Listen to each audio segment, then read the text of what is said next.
뉴스타트라는 말이 무슨 말일까요? 새 시작, 새로운 출발. 네, 건강을 위한 8가지 그 조건 중에서 이 새 출발이 어떻게 되는지 보겠습니다. 네, 보통 일반적으로는 건강에 좋은 것, 몸에 좋은 방법들, 이런 것들을 많이 찾습니다. 그죠?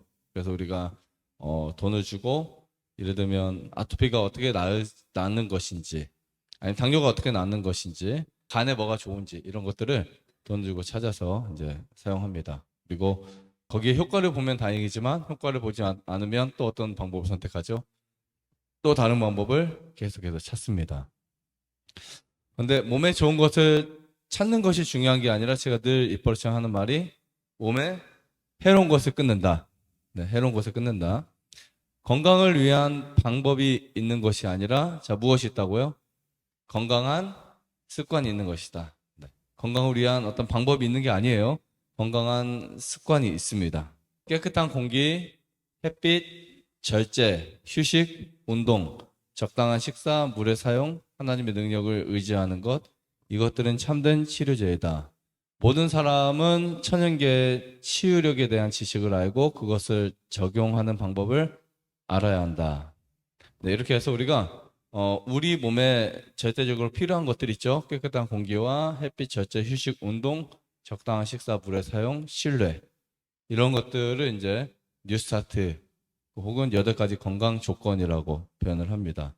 이 뉴스타트의 역사는 1863년 최초로 미국의 엘렌 G 화이트에 의해서 체계적으로 발견되었고요.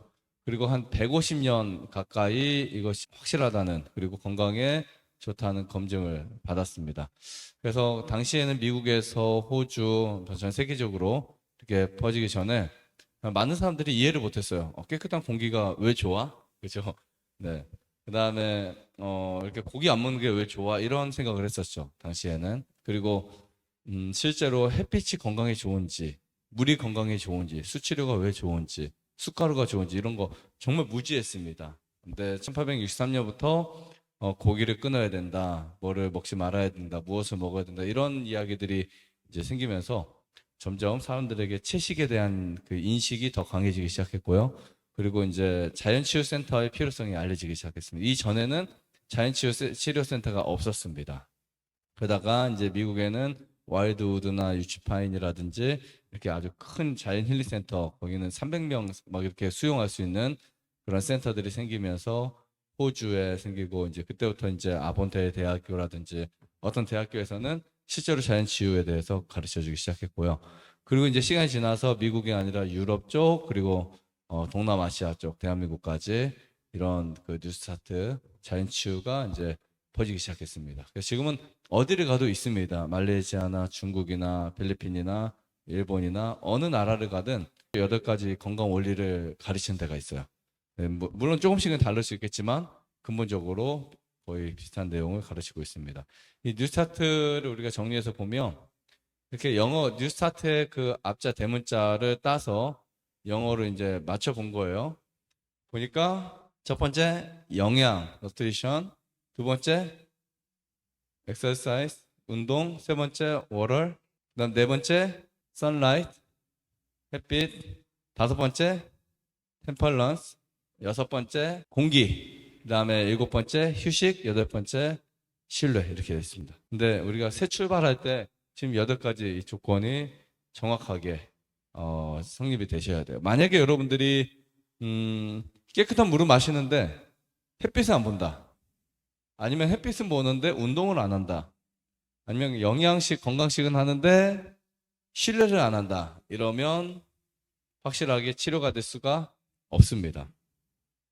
그래서 우리가 이제 이 뉴스타트를 하기 위해서 먼저 알아야 될 게 하나가 있습니다. 현대의학의 치료와 자연치유의 이런 2가지 다른 점을 알아야 돼요. 현대의학과 자연치유에 이제 서로 이렇게 뭔가 맞지 않은 거 2가지, 한 가지씩 보면은, 이제 약물을, 보통 현대의학에서는 약물을 무조건 사용을 해요. 그죠? 근데 우리는 약물을 사용을 안 하려고 노력을 합니다. 근데 사실 약물을 사용 안 한다기보다는 약물 사용을 할 필요가 없어지는 식습관을 갖는 거예요. 두 번째는 인체 노력을 무시해요. 그러니까 예를 들면 우리 몸이 스스로 자가적으로 할 수 있는 것들을 자연치유는 인체 노력에 의지하고 병원치료는 약물이나 수술이나 다른 치료를 의지하죠. 세 번째는 눈에 보이는 빠른 변화를 얻어요. 근데 자연치유는 처음에는 변화가 느린 것을 볼 수 있어요. 자, 그 다음에 재발과 계속되는 악화. 우리가 처음에 약을 먹으면 좋아져요, 안 좋아져요? 처음에는 막 좋아지죠. 처음에 이런 피부과 약을 먹든 아니면 당뇨를 약을 먹든 아니면 어떤 약들을 먹으면 처음에 좋아지는데 시간이 지나면 계속 악화됩니다. 근데 자연치유는 회복이 되면 이제 안정적으로 변해요. 회복이 되면 계속해서 몸이 좋아집니다.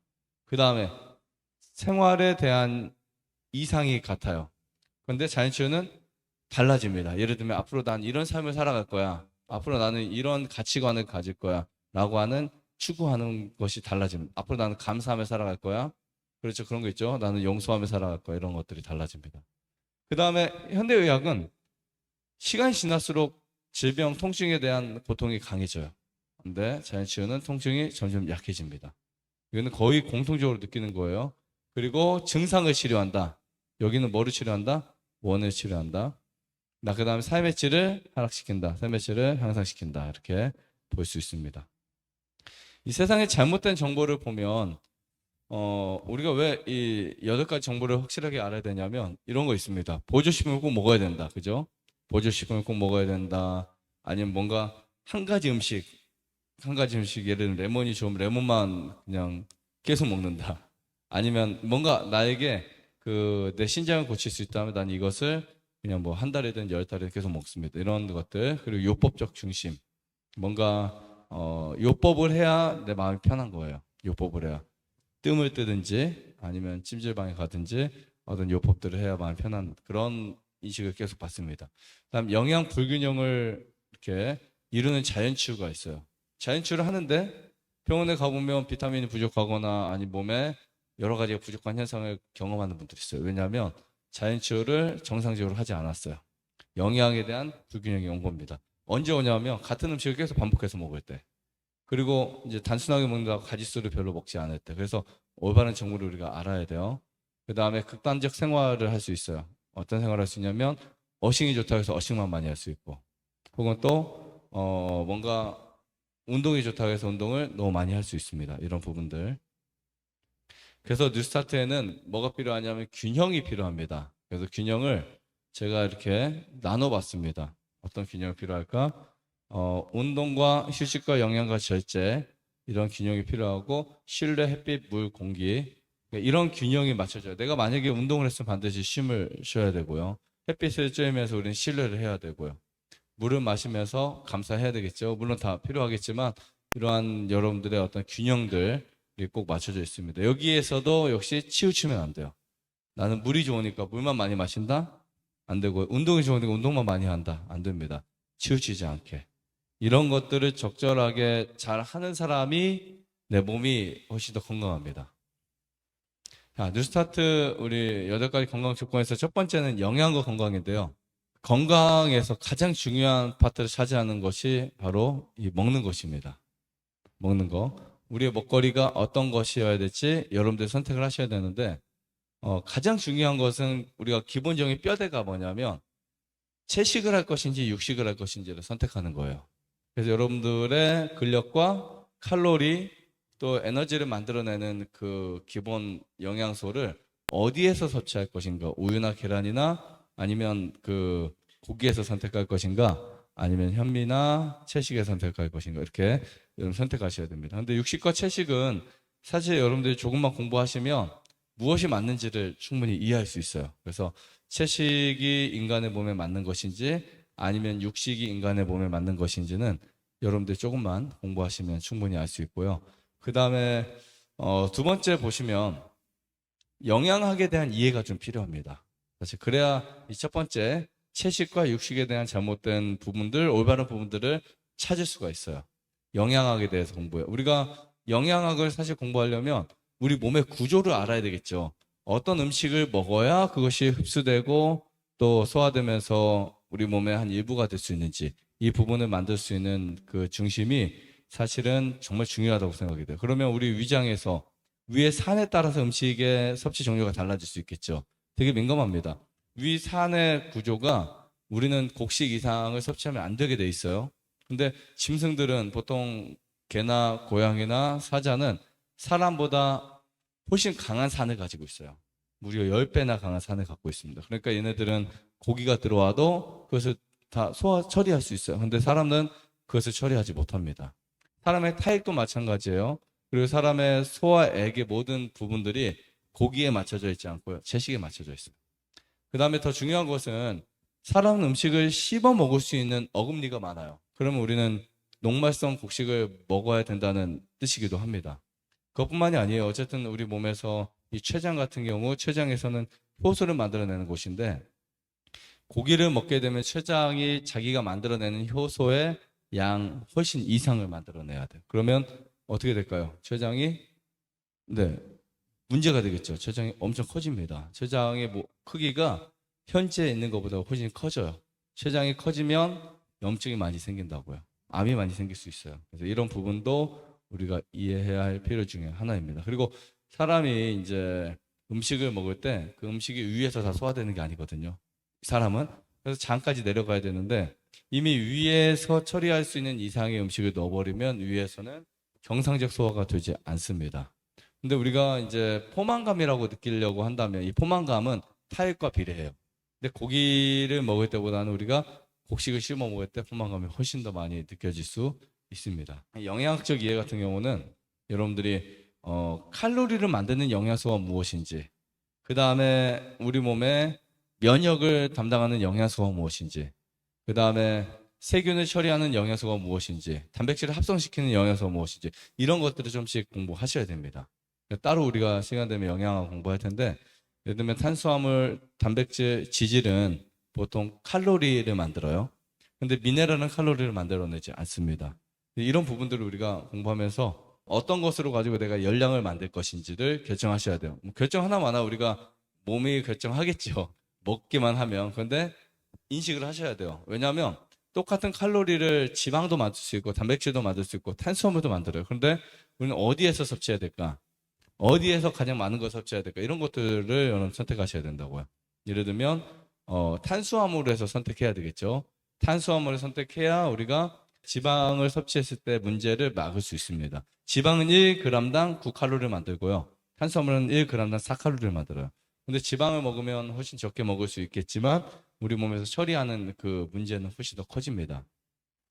그래서 지방을 먹더라도 필수 지방산, 그리고 여러분들이 꼭 필요한 오메가3 지방산부터 시작해서 여러 가지 올리브에 들어있는 여러 지방들 이런 거 드셔야지 포화 지방을 먹는다 그러면 우리 혈관에서는 그게 굳을 수 있다 이렇게 보시면 될 것 같습니다. 그래서 영양학 이해 정말 중요해요. 효소면, 단백질, 지방질, 미네랄 이런 섭취들. 세 번째, 규칙적인 식사 정말 중요합니다. 규칙적인 식사. 간식을 하지 않는다. 예를 들면 아니면 나는 두 끼 식사를 한다. 저녁을 과일을 먹는다. 아니면 좀 늦은 저녁 식사를 하지 않는다. 이렇게 규칙적으로 여러분들이 식사의 횟수라든지 식사의 어떤 간식이라든지 이런 것들 굉장히 중요합니다. 그리고 견과류 섭취를 얼마나 해야 될까? 만약에 나는 고기를 많이 안 먹는다 해서 견과류를 또 잔뜩 먹는다. 그러면 몸에 염증이 많이 생길 수 있어요. 그래서 견과류도 적당히 드셔야 되고요. 그 다음에 균형식 식사. 균형식 식사가 채식을 할 때 정말 필요합니다. 왜냐하면 여러분들이 채식을 하면서 불균형된 식사를 할 수 있어요. 예를 들면 우선 좋아하는 음식을 많이 먹을 수 있고 또 우리가 자칫해서 콩이나 견과류나 이쪽의 음식들을 섭취가 덜 될 수도 있습니다. 네, 그런 것들도 이렇게 균형지게 섭취하시는 게 좋고요. 채소를 또 잔뜩 먹고 곡식을 적게 먹는다든지 아니면 과일을 많이 먹고 곡식을 적게 먹는다든지 이런 여러 가지 식사들이 있으니까 이 균형진 식사도 굉장히 중요합니다. 그리고 올바른 채식에 대한 이해가 필요해요. 나는 채식을 했다고 하지만 된장을 많이 먹는다. 소금을 적게 먹는다. 야채와 과일을 섞어 먹는다. 이런 것들 있죠. 그래서 우리가 영양과 건강에서는 어떻게 음식을 먹어야 하며 이런 것들을 여러분들이 배워 나가셔야 됩니다. 한두 시간에 배울 수는 없어요. 그러니까 여러분들이 꾸준하게 천천히 조금씩 계속해서 영양과 건강에 대해서 공부를 하시면 좋을 것 같습니다. 두 번째는 운동과 건강인데요. 우리가 이제 일반적으로 운동에 대한 기본 이해가 있어야 됩니다. 운동이 무엇인지, 운동이 어떻게 우리 몸을 향상시키는지 기본적 이해가 있어야 돼요. 그냥 운동이 건강에 좋아. 라는 것도 모르는 사람 없습니다. 그죠? 근데 운동을 구체적으로 어떻게 해야 되는지까지 우리가 익히려면 이 부분에 대해서도 공부를 충분히 하셔야 됩니다. 그래서 운동의 종류들, 무산소 운동인지 유산소 운동인지 아니면 또 너무 또 과격한 운동인지 이런 것도 좀 보셔야 되고요. 스트레칭 같은 거. 운동의 종류와 그것들이 주는 건강들. 우리가 사실 근력 운동도 필요해요. 아령이라든지 근력 운동 조금씩 필요합니다. 여러분들이 몸을 사용해서 근육을 만드는 것들. 하지만 그게 너무 과해도 안 되니까 이런 부분들도 여러분들이 앞으로 공부하셔야 되고요. 그다음에 규칙적인 운동 굉장히 중요합니다. 왜냐하면 보통 게으르거나 운동을 좋아하지 않는 사람들에게는 자기만의 규칙이 형성되지 않으면 운동 잘 안 합니다. 그렇죠? 그러니까 낮 시간에 운동을 하거나 또 활동을 하거나 이런 것들을 줄여버리니까 나음에서야 뭐 여러분 하실 거 없으니까 운동 많이 하시지만 나가시면 운동 별로 안 하실 수 있잖아요. 아니 일을 하니까 운동을 대신할 수 있어요. 이렇게 생각할 수 있지만 일과 운동은 다를 수 있어요. 규칙적인 운동 하루에 30분이든 1시간이든 정해놓고 하는 거 필요합니다. 그래서 자기만의 리듬을 갖는 거 굉장히 중요하고요.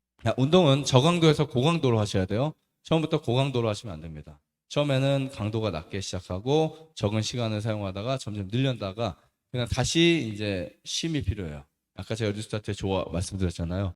다시 쉼이 필요해요. 쉬었다가 다시 시작하고 쉬었다 이렇게 이 리듬을 갖는 거 되게 중요합니다. 그래서 규칙적으로 운동을 하시는 거 반드시 필요한데 자기 몸의 규칙을 이제 만들어 나가셔야 돼요. 운동이 보약이라고 보통 말하잖아요. 보약이라 말한 이유는 스스로 처방을 해야 된다 이런 뜻을 갖고 있기도 합니다. 그다음 운동 중에서 정말 좋은 운동이 걷기 운동입니다. 걷는 운동인데 이 걷는 운동도 땀이 날 수 있어요. 근데 우리가 걸으면서 땀이 안 난다라고 하면은 여러분들이 땀을 나는 시간을 좀 만들어 주시면 좋을 것 같습니다. 한 20분이든 15분, 30분이든. 그리고 가급적 등산을 하시면 좋아요. 등산.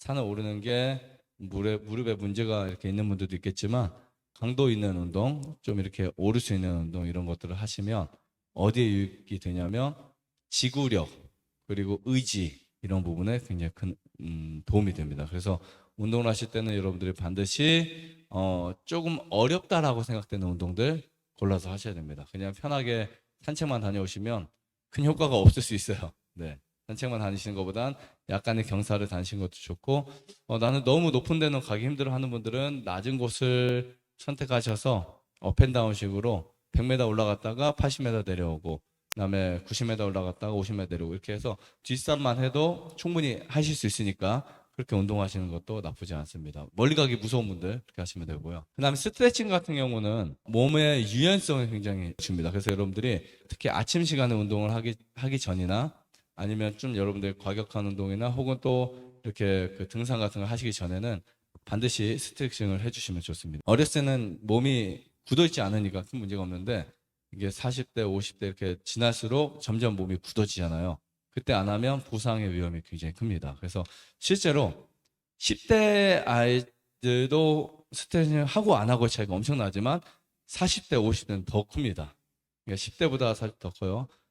모든 연령에 상관없이 이 스트레칭은 필요하고 준비 운동 필요합니다만 스트레칭을 따로 해주는 사람들은 몸의 유연성을 갖게 돼요. 그래서 자기의 몸에 한계치가 어디인지 모르겠지만 하다 보면 어느 순간 내 몸이 뻣뻣했던 것들이 사라지게 돼요. 그때 순환이 잘 돼요. 그리고 림프 순환이 잘 됩니다.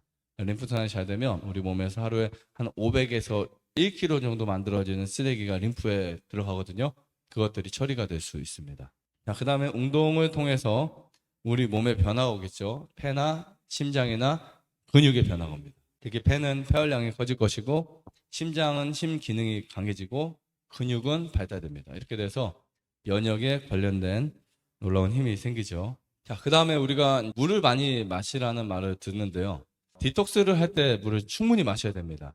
여러분들이 이 물은 자유롭게 마셔야 되는데 얼마나 우리가 어떻게 해야 마셔야 되는지 전체적으로 말씀을 드릴게요. 자, 물을 마셔야 되는 가장 근본적인 이유가 뭘까요? 네, 피를 깨끗하게 하려고 또요. 몸의 독소를 빼기 위해서 이뇨 역할, 피 정화, 그 다음에 우리 몸의 그 생리기관들 있죠? 안에 내부 기관들을 잘 활동시키기 위해서 물이 필요합니다. 그리고 뇌에서도 필요하고 신장 온 조직에 다 필요해요. 필요한데 물이 적게 되면 적혈구가 활동을 잘 못합니다. 수분은 반드시 필요한데요. 얼마나 마셔야 될까? 물을 얼마나 마셔야 될까?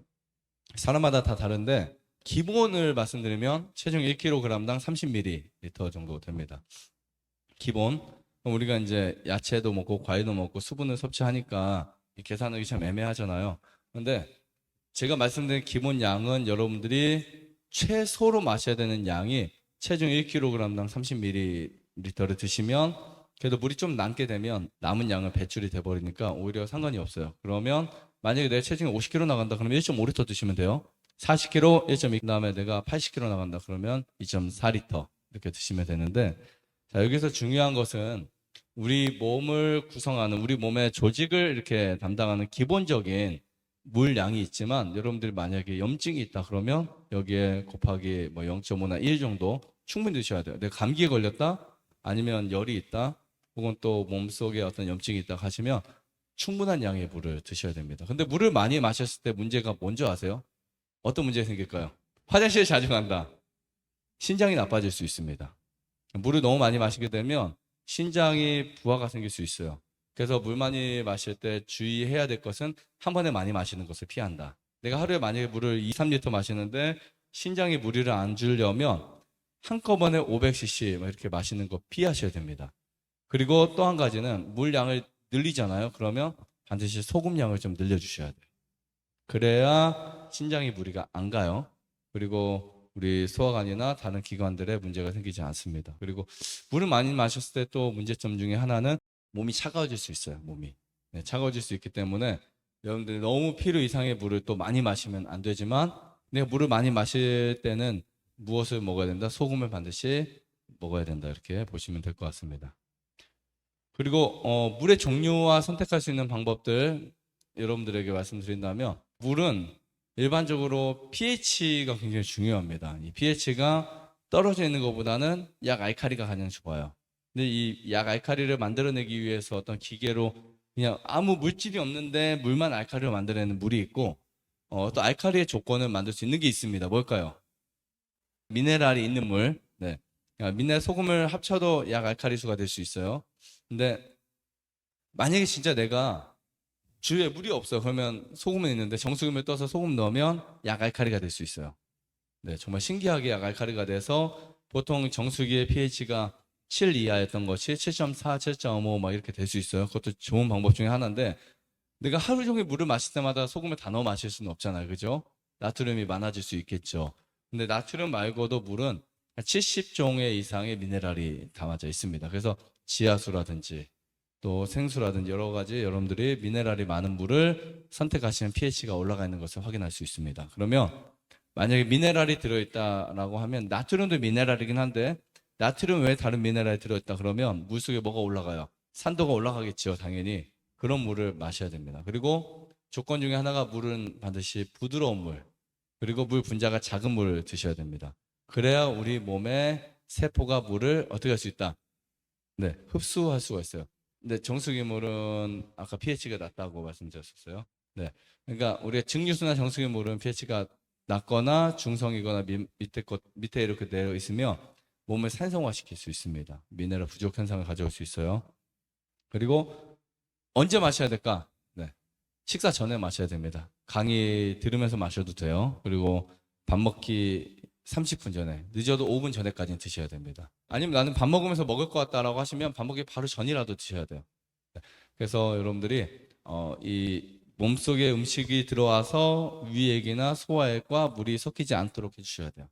식사 후에나 식사와 함께 물을 마시면 우리 위에서 물과 뭐가 섞여요? 위산이 섞이잖아요. 그러면 위산 농도가 어떻게 되죠?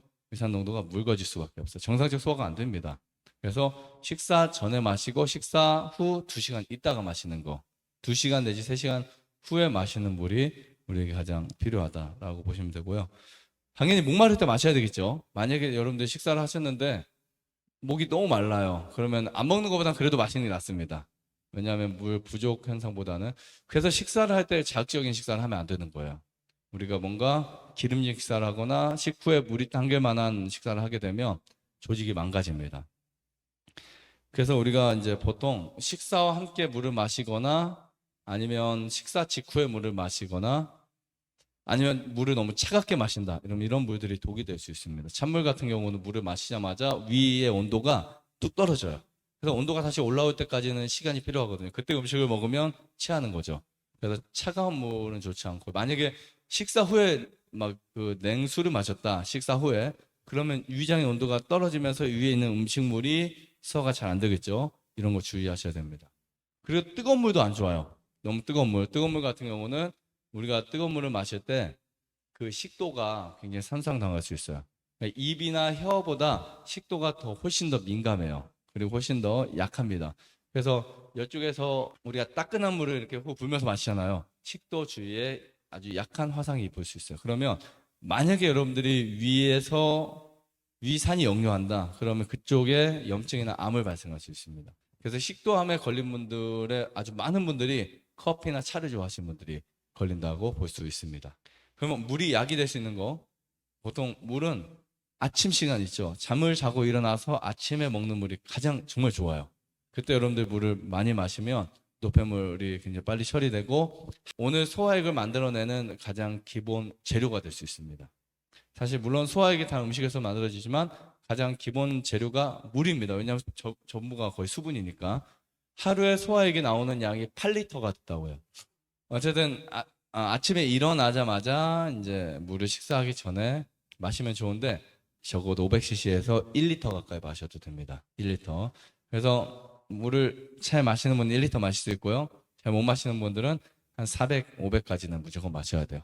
기본적으로 500은 마셔야 돼요. 적어도 아침에 내가 밥 먹기 전까지는 500cc 이상 마셔야 되는데 좀 일찍 일어나거나 이렇게 잘 마시는 분들은 한 1리터, 700ml 정도 마실 수 있으니까 충분히 마시면 좋을 것 같습니다. 그리고 소금을 넣어서 마시면 더 괜찮고요. 그 다음에 식사 후 2시간 있다가 물을 마시는 가장 좋은 이유는 뭐냐면 그때 물을 마시잖아요. 그러면 우리 몸에서는 특히 위에서 음식이 12지장으로 내려갈 때입니다. 그럼 12지장으로 내려가면 우리 보통 위에는 음식물이 산성에 접촉돼 있죠. 위산이 pH가 낮으니까 산성에 이제 접촉돼 있다가 거기서 내려가서 뭐로 변해야 될까요? 약 알칼리로 바뀌어야 되겠죠. 근데 12지장으로 내려갈 때 약 알칼리로 바뀔 때 필요한 물질이 중탄산염이에요. 중탄산염은 어디에서 나올까요? 네, 췌장에서 나오는데 췌장에서 나오려면 무엇이 있어야 돼요? 물이 있어야 돼요. 그러니까 물을 우리가 먹어주면 물이 우리 몸에 도달하는 시간이 가장 먼 곳에 가는 시간까지 하면 몇 분 안 됩니다. 뭐 뇌나 뭐 이렇게 혈관이나 가는 시간이 몇십 초에서 몇 분 내에 다 도달하게 돼요. 그러면 췌장에 가서 물이 중탄산염을 만들 수 있는 기본 원료, 그러니까 굉장히 빠르게 만들 수 있는 원료를 만들어내기 때문에 산과 알칼리가 조절될 수 있습니다. 그래서 우리가 내가 만약에 혈액이 산성이다, 몸이 산성으로 변해 있는 사람이 꾸준하게 물을 잘 마셔도 바뀔 수 있는 거죠. 산이 바뀔 수 있습니다. 자, 그 다음 햇빛과 건강. 네, 굉장히 중요하죠. 우선 햇빛은 강력한 치료제입니다. 햇빛은 우리 몸의 이제 절대적인 치료제인데 햇빛이 우리 몸에 이제 어떤 역할을 할까요? 살균, 그 다음에 아직 곰팡이를 죽이거나 그다음 세균을 이렇게 죽이는 역할을 합니다. 근데 그것뿐만이 아니에요. 굉장히 많이 역할하는데 이 햇빛이 갖고 있는 구성을 보면 햇빛은 가시광선, 자외선, 적외선을 가지고 있습니다. 이 말은 뭐냐면 햇빛이 갖고 있는 이 광선 자체가 색깔이 있다는 겁니다. 색깔. 보통 우리가 이제 우리 눈으로 인식이 되는 빨주, 노초, 파란보가 모두 햇빛에서 나오는 색의 근본이라고 볼 수 있어요. 원래 거기서부터 나오는데 그럼 적외선은 무슨 색깔? 적외선은 붉은 색깔, 자외선은 보라 색깔, 그리고 가시광선은 나머지 색깔. 그래서 사실 햇빛과 색깔은 뗄 수 없는 관계입니다. 그래서 일본이나 선진국들은 이미 햇빛 치료를 넘어서 색 치료를 하고 있어요. 색깔 치료. 푸른색을 볼 때, 파란색을 볼 때, 그 심경이 안정되는 부분들, 뭐 이런 것들. 우울증 있을 때 어떤 색을 보고, 당뇨 있을 때 어떤 색을 보고, 이런 치료제들이 벌써 나와 있습니다. 흥분될 때 무슨 색깔을 보고 이런 것들. 제가 나중에 색에 대해서도 한번 강의한 게 올라온 게 있을 거예요. 색과 자연 치료에 대해서. 근데 정말 이 햇빛의 구성을 우리가 보잖아요. 그러면 거기에는 강력한 자외선, 우리 몸을 소독할 수 있고, 여러분들의 피부를 소독하고 안에 내부 기관을 소독할 수 있는 힘이 있고요. 적외선 같은 경우는 우리 몸속에 염증을 제거하거나 그런 역할을 하게 됩니다. 가시광선 같은 경우도 여러분의 면역을 올려주거나 또 여러 가지 좋은 역할을 하는데 아무튼 햇빛의 구성 자체가 여러분들의 몸에 필수적이다. 그러니까 그 갖고 있는 구성 자체를 보면 우리 몸의 건강에 절대적이라는 사실을 우리가 알 수 있습니다. 그 나아가서 이 햇빛이 갖고 있는 이 성분 속에서 식물은 광합성을 작용을 합니다. 그래서 잎사귀가 햇빛을 봐서 자기 스스로 영양을 합성시켜요. 얘네들이 갖고 있는 세포는 사람과는 좀 다릅니다. 그래서 그 합성된 것을 사람은 먹어서 소화를 시켜야 되고 얘는 합성을 시키는 거죠. 근데 사람은 영양에 대한 합성이 안 되는 줄 알았는데 학자들이 발견했어요. 우리도 식물처럼 햇빛을 보게 되면 비타민이 합성되는구나. 그 다음에 콜레스테롤을 이용해서 뼈에 강한 비타민들을 확실하게 강하게 비타민 D를 만들어내는구나. 이런 것들을 발견한 거예요. 그래서 특히 여러분들이 피부 피하층에, 그러니까 피부가 있으면 이 피부 아래층에 콜레스테롤이 들어있어요. 그 콜레스테롤이 있어야만 비타민 D가 만들어져요. 그래서 콜레스테롤이 무조건 나쁜 것은 아닙니다. 그러면 햇빛을 쬐면 이 콜레스테롤이 에너지원으로 사용돼서 비타민 D를 만들면 비타민 D가 우리 몸의 뼈의 구성원이 되는 거죠. 특히 칼슘 같은 거 정말 중요합니다. 우리가 햇빛을 보게 되면 칼슘 흡수율이 엄청 높아져요. 여러분들 칼슘을 먹는 것보다 더 중요한 것, 칼슘이 소비가 되는 것을 줄이는 거죠. 칼슘이 우리 몸에서 빠져나가는 것을 줄이는 거예요. 우유, 계란, 고기를 먹으면 칼슘이 빠져나가요. 그 때문에 우리가 그런 것을 먹지 않고 햇빛을 쬐게 되면 칼슘이 우리 몸에서 활성화되기 때문에 칼슘 양을 조절하기보다는 햇빛을 좀 쬐는 것도 중요하다 이렇게 볼 수 있고요. 그 다음에 여러분들 몸에 콜레스테롤이 너무 많아도 문제고 너무 적어도 문제인데 콜레스테롤은 어디서 만들까요? 간에서 만들어요. 나는 햇빛을 쬐면 예를 들면 뭐 이렇게 기미가 낀다든지 햇빛을 쬐을 때 문제가 있다는 분들은 대부분 피부가 안 좋아서라기보다는 간에서 합성이나 색깔을 잘 이렇게 조절하지 못해서 그런 경우가 있습니다. 빌리루빈 수치가 높으면 황달이 오는 것처럼 햇빛을 쬐었을 때 기미가 생기는 분 이런 분들은 간이 좀 더 관리를 받을 필요가 있지 않을까 이런 생각을 하고요. 그 다음에 햇빛을 받으면 면역이 정말 높아집니다. 그래서 여러분들이 면역력을 올리기 위해서 햇빛을 보는 거 굉장히 중요하고요. 일광욕을 하는 방법들은 처음에는 한 5분 정도, 햇빛에서 5분 정도 몸을 노출시킬 수 있는 최대한의 노출을 시켜서 5분 정도, 그 다음 10분, 나중에 30분까지. 그리고 시간은 정오 12시, 1시, 2시 전 상관없지만 여름 같은 경우는 정오를 피하시는 게 좋습니다. 그리고 저녁 햇빛은 크게 일광욕이 되지 않는다 보시면 되고요. 그리고 절제, 절제도 굉장히 중요하죠.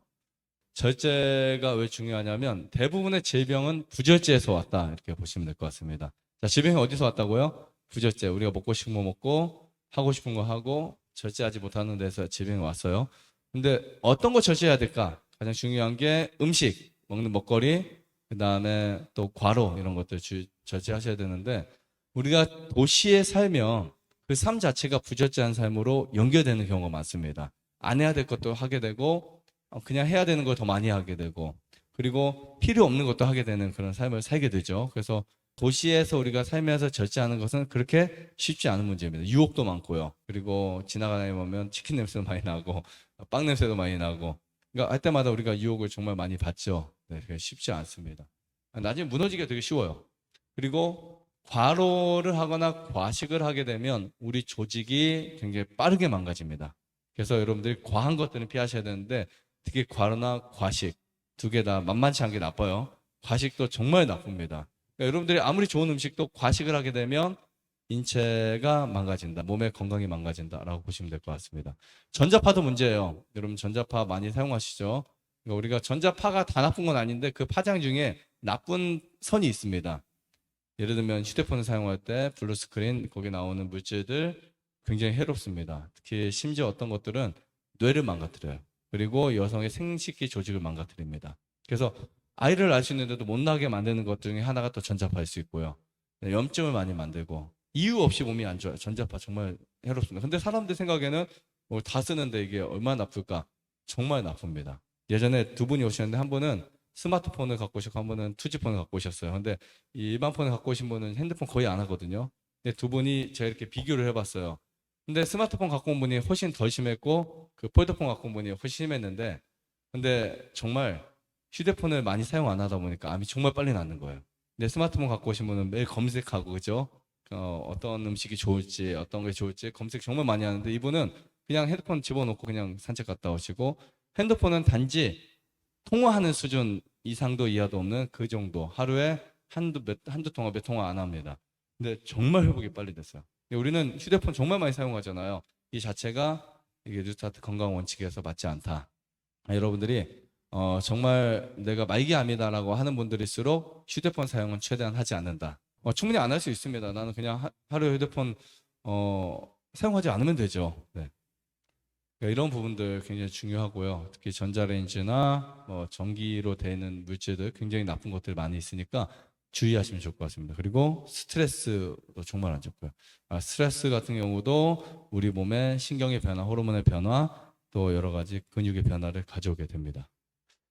다음 공기. 네, 공기 정말 중요하죠. 여러분들이 산소가 공기의 21%가 들어있어요. 근데 우리가 보통 질소 농도가 높거나 이산화탄소 농도가 높으면 우리 몸에 어떤 변화를 가져올까요? 우리 몸을 산성화시킵니다. 그리고 우리 몸을 변질시켜요. 계속해서. 그래서 여러분들이 공기의 질이 정말 중요한데 우선 가장 중요한 것은 공기의 질이 어떤 질을 여러분들 아셔야 됩니다. 그래서 나쁜 공기가 있는 곳에 그 공기를 많이 마시게 되면 계속해서 우리 몸은 망가진다. 나쁜 공기가 사실은 단지 폐만 망가뜨리는 게 아니고요. 간도, 피부도, 뇌도 다 망가뜨릴 수 있습니다. 그리고 두 번째 보시면 무엇이 부족해져요? 산소가 부족해져요. 그럼 혈액이 산화되기 시작합니다. 여러분들이 갇힌 곳에 있거나 찜질방에 있거나 혹은 또 순환이 안 되는 방들 이런 곳에 있으면 네, 우리 혈액이 굉장히 빠르게 산화가 된다. 이렇게 보시면 됩니다. 혈액이 산화되면 피로가 옵니다. 피로. 만성 피로라든지 혹은 또 무기력 현상이 찾아오게 되겠죠. 자, 세 번째는 피톤치드와 음이온에 대해서 우리가 좀 생각해 볼 필요가 있는데, 이 피톤치드나 음이온 같은 경우는 어떤 역할을 할까요? 특히 우리 몸에 전기를 만들어내요, 전기를. 그리고 산화나 조직의 건강을 계속해서 유지시킵니다. 피톤치드 같은 경우는 우리 몸에서 어떤 물질이 썩거나 상하는 것을 방지할 수 있어요. 그래서 피톤치드는 나무에서 많이 만들어내요. 이런 것들을 우리가 마시게 되면 마치 음식에서는 항산화 물질을 먹는 것처럼 똑같습니다. 음식에서 우리가 항산화 물질이 우리 몸의 산화를 막잖아요. 피톤치드가 다 막아줍니다. 그리고 음이온은 우리 몸에 특히 양이온 같은 경우는 몸의 활력을 잃게 만들지만 음이온은 활력을 뜨게 만들어요. 의욕을 생기게 만듭니다. 그래서 우울증의 가장 큰 치료가 될 수 있다. 보시면 될 것 같고요. 암 환자 같은 경우에 피톤치드와 음이온 공기가 절대적이다라고 말씀드리고 싶습니다. 그 다음에 실내 공기와 실외 공기의 차이점, 우리 피톤치드나 음이온, 산소 농도 볼 수 있고요. 이런 공기를 우리가 좀 더 효율적으로 마시기 위해서는 복식 호흡이 필요하다. 이렇게 복부로 호흡을 해서 분당 마시는 호흡량을 그 산소량을 늘려나가시는 것 좋습니다. 그리고 운동을 하잖아요. 운동을 하면 폐 활량이 늘어나면서 평상시에 들어오는 공기량이 많아져요. 평상시에 우리가 지금 똑같이 있는데 어떤 분들은 공기량을 더 많이 마시는 분도 있어요. 그분들이 산소 공급량이 늘어나다 보니까 그 산소가 몸의 암을 없앨 수 있다. 이렇게 보시면 될 것 같습니다. 그리고 휴식과 건강 정말 중요하죠. 쉼은 여러분들의 몸에 절대적으로 필요합니다. 그 중에 우리가 알아서 쉬지 않을 때 우리 몸에 쉬라는 신호 중에 하나가 감기, 몸살, 두통 이런 것들은 인체 스스로 쉬라는 하나의 신호이고요. 스트레스는 휴식을 통해서만 억제될 수 있습니다. 그러니까 우리가 스트레스가 많을수록 사실 휴식을 반드시 취해줘야 됩니다. 그러니까 스트레스를 휴식 없이 없앤다는 것은 거의 불가능. 네, 그래서 휴식이 필요하고요. 쉼에는 크게 세 가지 쉼이 있어요. 위장의 쉼, 생각의 쉼, 그 다음 또 어떤 쉼이요? 육체의 쉼. 쉼이 필요합니다. 그리고 수면 정말 중요해요. 우리가 잠자는 시간의 양과 그 다음 잠드는 시간에 따라서 간이 회복될 수도 있고 회복되지 않을 수 있어요. 결국 여러분들의 몸을 건강하게 만들려면 간이 먼저 회복돼야 된다. 마지막으로 신뢰의 중요성. 네. 치유는 반드시 원리를 알아야 돼요. 그리고 내가 어떻게 치료될 것인지 회복될 것인지. 그래서 저는 이 신뢰가 정말 중요하다고 생각합니다. 내가 무엇을 믿을 것인지 어떻게 믿을 것인지 내가 내 몸을 얼마나 믿어주는지 다 신뢰에 포함되어 있어요. 그리고 마음도 신뢰에 포함되어 있어요. 그리고 정말 중요한 것은 이 정신 건강이 몸의 건강과 얼마나 직결되는지 아셔야 돼요. 여러분들이 좋은 생각, 좋은 말, 정신을 건강하게 만드는 것이 우리의 육체를 어떻게 건강하게 만드는 것인지를 확실하게 알고 계셔야 되고요.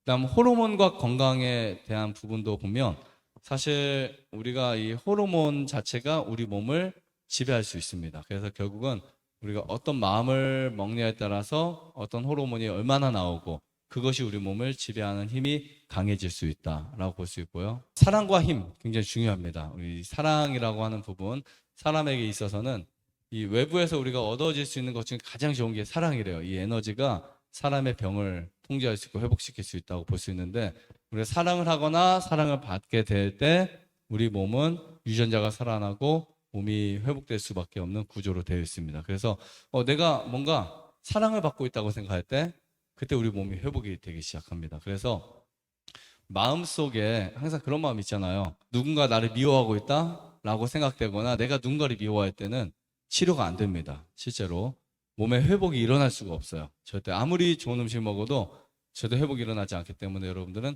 사랑이라는 단어를 계속해서 생각하시는 게 좋고요. 또 유전자와 건강에서 특히 여러분들의 유전자를 회복시킬 수 있는 식생활을 갖게 되셔야 됩니다. 결국은 우리가 좋은 음식을 먹는 것도 좋은 공기를 마시는 것도 유전자를 회복시키는 거거든요. 유전자가 회복이 되면서 줄기세포가 활성화가 되기 시작하죠. 그럼 여러분들의 병든 유전자가 건강한 유전자로 바뀌기 시작합니다. 그런 것들을 위해서는 반드시 믿음이 필요하다. 의심, 불신, 걱정, 염려, 고민 이런 것들은 몸을 망가뜨릴 수밖에 없다라고 생각이 듭니다. 그래서 이런 건강 원리를 통해서 이런 원리들이 몸을 회복시킨다라는 확신을 갖고 계셔야 돼요. 이게 확신이 무너지잖아요. 그러면 우리는 계속해서 어떤 음식을 먹을까, 무엇을 할까, 어떤 요법을 선택할까, 어디를 가야 될까 이런 것들 굉장히 많이 계속해서 끊임없이 여러분들을 불안하게 만들어요. 그러니까 여러분들이 지금도 만약에 내가 산삼을 먹어야 될까? 내가 뭐를 해야 될까? 어떤 요법을 해야 될까라고 생각하는 분들은 이런 기본 원리가 아주 충실하게 지켜지지 않는 분들. 뭐 공기는 좋은 거 마셔도 신뢰가 안 되는 분들도 있겠죠. 이런 게 위험할 것 같고요. 그 다음에 단순하게 믿고 신뢰하면 기적이 일어날 수 있다. 꼭 기억하시면 좋을 것 같고 마지막으로 불치의 병은 없다. 불치병이라고 하는 단어는 의학에서 만들어진 표현입니다. 절대 불치의 병은 있어요, 없어요? 불치의 병은 없다. 라고 여러분들 생각하시면 좋을 것 같고요. 라이프스타일의 변화를 통해서 고치지 못한 습관이 있어도 고치지 못할 병은 없다는 거 꼭 기억하셨으면 좋겠습니다. 좋아요, 구독, 안내자전 눌러주세요. 눌러주세요. 눌러주세요.